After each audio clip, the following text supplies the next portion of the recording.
Okay, so section 15.6 talks about markup rate based on cost. Okay, so your business may use the cost of a product as the foundation for the markup rate, rather than the selling price as that markup rate that you're working towards. You could be saying, well, hey, here, our cost has our markup that we're going to be going in here. So then the markup rate in supermarkets is relatively low. For example, milk may be marked up 5% of the cost, and other dairy products 20% to 30% of the cost. The markup of clothing may be 80% to 140% of the cost. Watches, jewelry, a lot of things are 100% or more of the cost. So basically we see that products start jumping in value as we go. So when we look up market rate based on costs, so our markup rate is going to be our markup amount divided by the cost. So let's look at number one.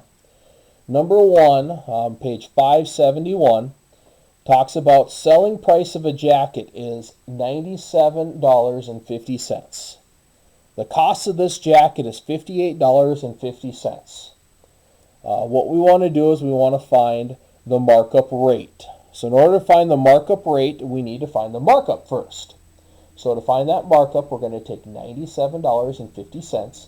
We're going to subtract off the $58.50 to see that we have a $39 markup. Now we're going to take that markup rate, we're going to take 39 divided by the cost of our item, and we see that we have a 66.7%. Now, do realize that the markup rate on the costs is going to be higher than the markup rate on the selling price, because when we have the markup on the selling price, we're dividing by a larger number because that selling price is here. On that cost item, it's here. Now, do realize a lot of companies use the cost for their markup rather than the selling price, because that selling could fluctuate from one to another, where that cost generally stays pretty constant as you go through your business and from year to year. Number two then. Number two talks about selling price of a tool chest is $148. The cost is $74.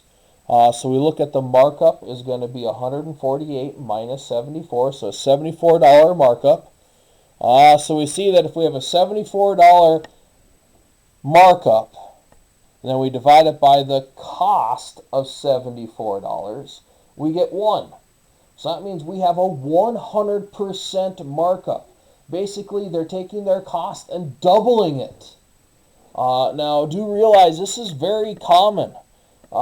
If somebody were to, when we talk about markdown at the end of this chapter, if somebody were to give a 50% discount, well, 50% of taking 50% away would give us just back to the cost. So many businesses that run sales, you see it all the time where people run sales with 50% off or take 25% off. That means they have a very high markup rate on their cost because they can afford to give those sales to these people.